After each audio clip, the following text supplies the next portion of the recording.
Hello friends, welcome to anonymous history lens. आज का ये टॉपिक है डेली डोज सीरीज़ से।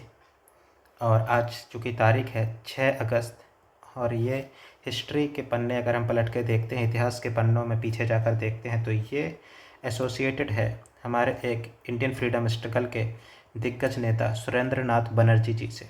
कैसे एसोसिएटेड है और इनके बारे में हम सब कुछ जानेंगे आज के इस वीडियो लेक्चर में। 10 मिनट करीब रहेगा, बट इनके बारे में एक पर्सनालिटी के बारे में हम सब कुछ जानेंगे जो भी एग्जाम पर्सपेक्टिव से ज़रूरी होता है।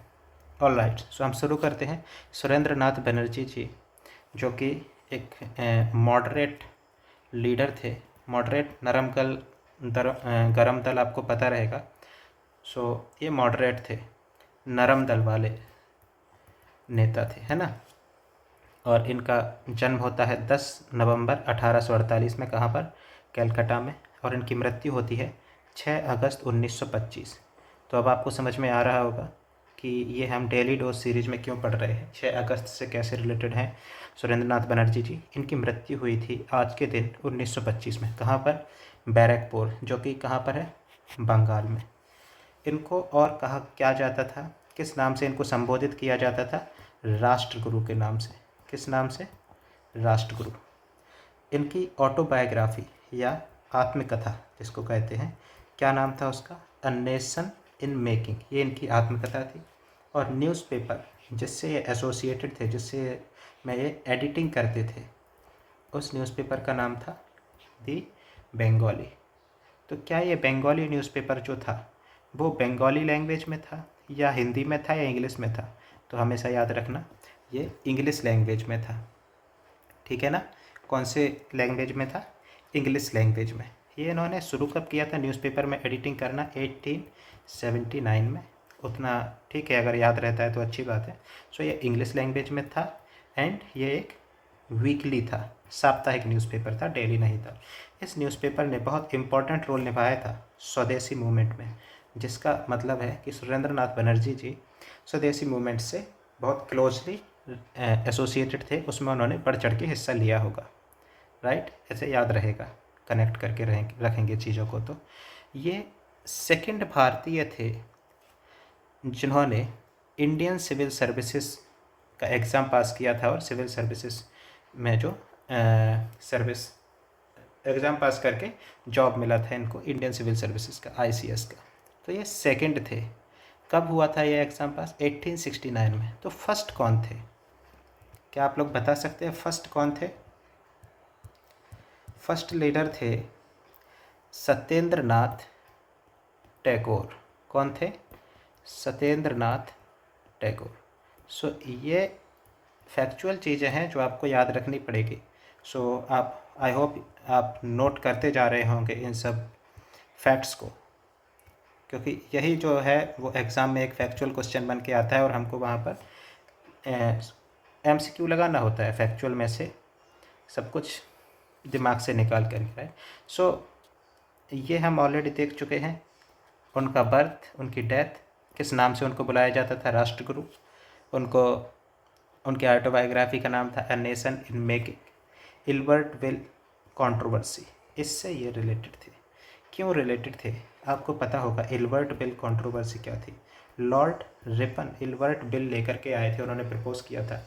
इसमें ऐसा था कि जो इंडियन जजेस हैं वो भी यूरोपियंस के जो केसेस पेंडिंग हैं या चल रहे हैं कोर्ट में, उन पर वर्डिक्ट दे सकते हैं। कौन? इंडियन जजेस। जो कि यूरोपियंस को ऑफकोर्स पसंद नहीं आएगा, क्योंकि उनका ऐसा मानना था कि अब इंडियंस लोग हमारे ऊपर जो है मुकदमे का वर्डिक्ट सुनाएंगे, जजमेंट देंगे।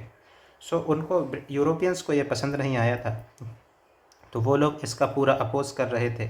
जबकि सुरेंद्र नाथ बनर्जी जो थे, उन्होंने इसको एक समानता के रूप में लिया कि हाँ, ये जो बिल है वो यूरोपियंस और इंडियंस के बीच में समानता स्थापित कर सकता है।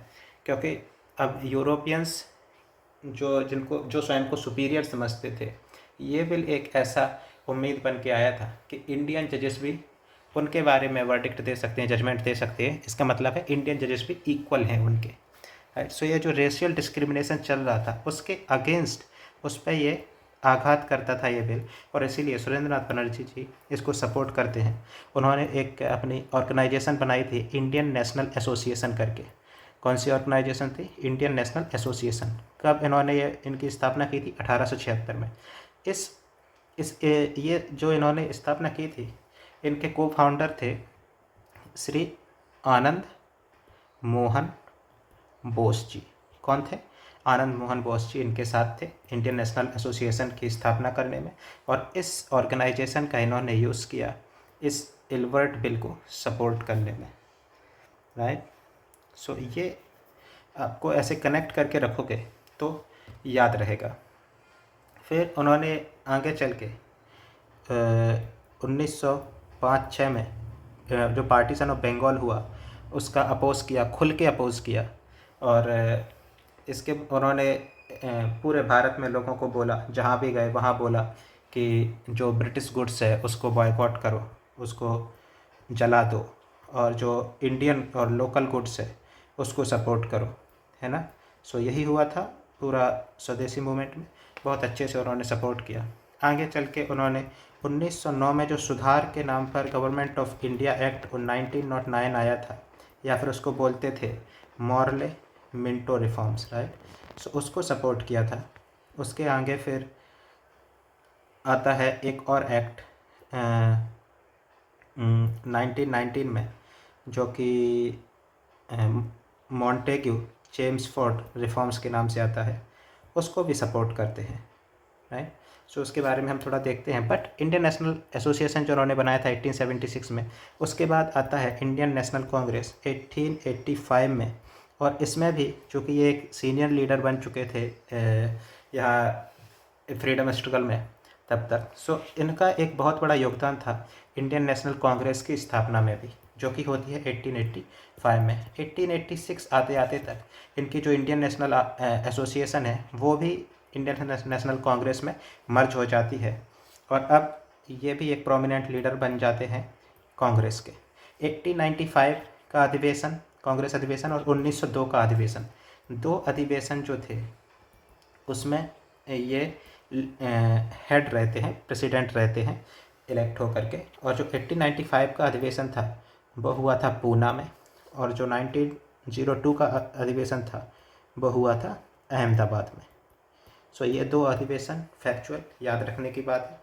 और फिर आगे चल के जो हम अभी बात कर रहे थे 1919 का जो मॉन्टेग्यू चेम्सफोर्ड रिफॉर्म्स आए थे, या जो 1919 का गवर्नमेंट ऑफ इंडिया एक्ट आया था, उसको इन्होंने सपोर्ट किया था कि हाँ सुधार हैं, होने चाहिए, सही है। जबकि जो कांग्रेस थी उनका ऐसा मानना था कि जो भी ये सुधार आए हैं वो इनएडेक्वेट हैं। इनएडेक्वेट मतलब पर्याप्त नहीं है, अपर्याप्त हैं। जो 1919 का मॉन्टेग्यू चेम्सफोर्ड सुधार आए थे वो कांग्रेस के हिसाब से अपर्याप्त थे, तो उन्होंने इसको सपोर्ट नहीं किया था। जबकि सुरेंद्रनाथ बनर्जी जी ने इनको सुधार को सपोर्ट किया था, और इसीलिए कांग्रेस और बनर्जी जी में थोड़ा सा अनबन हुई या डिफरेंस ऑफ ओपिनियन आया, और इस वजह से सुरेंद्रनाथ बनर्जी जी अपना रास्ता अलग कर लेते हैं और एक ऑर्गेनाइजेशन की स्थापना करते हैं जिसका नाम होता है इंडियन नेशनल लिबरल फेडरेशन। कहीं कहीं इसका नाम ऐसा भी आता है कि Indian liberation federation,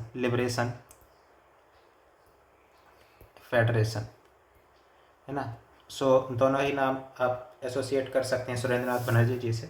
so Indian national liberal federation की स्थापना होती है 1919 में, कारण कि इन्होंने सपोर्ट किया था सुधार को, जो सुधार के नाम पर जो 1919 का एक्ट आया था मॉन्टेग्यू चेम्सफोर्ड रिफॉर्म्स के नाम से या गवर्नमेंट ऑफ इंडिया के नाम से।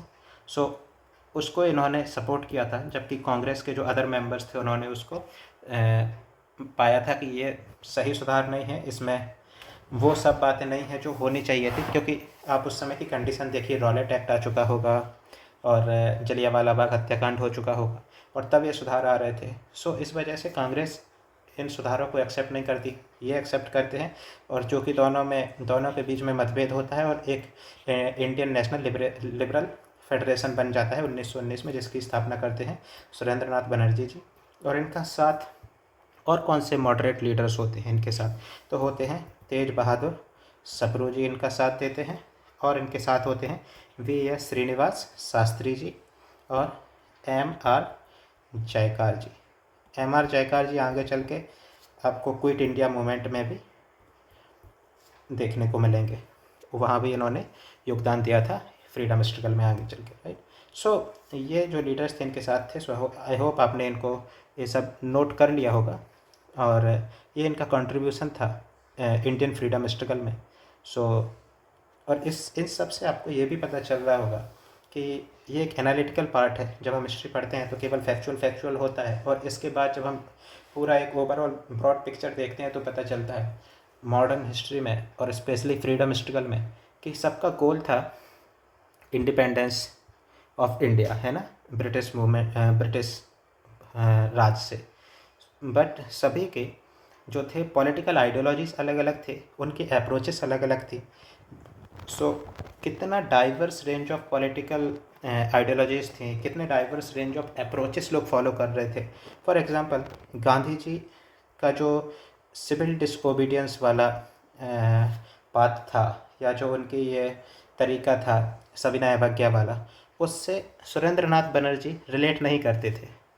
लेकिन वो उनका गांधी जी का जो हिंदू मुस्लिम यूनिटी वाला पक्ष था, उसको सुरेंद्रनाथ बनर्जी जी बहुत एडमायर करते थे, उसकी तारीफ़ करते थे। सो एक ही लीडर है बट उनकी अप्रोचेस में फ़र्क है, और एक अप्रोच को वो पसंद कर रहे हैं, एक को नहीं कर रहे हैं। So like this there were different ideologies, जिसको जो लीडर्स को लग रहा था कि ये आइडियोलॉजी काम करेगी, ये अप्रोच काम करेगी, उस अप्रोच से लीडर्स चल रहे थे। बट सबका गोल क्या था? Indian independence movement. जैसे जैसे हम और पढ़ेंगे, अभी एक्सट्रीमिस्ट को पढ़ेंगे, रेवोल्यूशनरीज़ का पॉइंट ऑफ व्यू पढ़ेंगे, तो हमें धीरे धीरे करके और समझ में आएगा ये पॉइंट, ये significance of this different approaches and different ideologies. All right, so thank you for watching, and thank you for your patience. I hope आपने ये पॉइंट सारे नोट किए होंगे। आप कमेंट्स में फीडबैक दे सकते हैं कि ये कैसा था आज का टॉपिक, एंड इसमें और क्या ऐड करें कि आपके लिए और प्रोडक्टिव हो जाए, आप लोग बता सकते हैं कमेंट्स में। And thank you very much, and you can consider liking the video and sharing with your fellow colleagues, जिसके बारे में आपको पता है ऑलरेडी कि किसके लिए ये हेल्पफुल हो सकती है। सो आप उनको शेयर कीजिए, थोड़ा रीच बढ़ाइए, क्योंकि आपको पता है कि अब ये रेगुलरली यहाँ पर ऐसे वीडियोस आने वाली है, क्योंकि आप ऑलरेडी इंट्रो वीडियो देख चुके हैं चैनल का, तो इसमें क्या क्या आने वाला है you already know, right? So be a part of this, and you already know what to do that it will motivate me. Thank you very much. Thank you.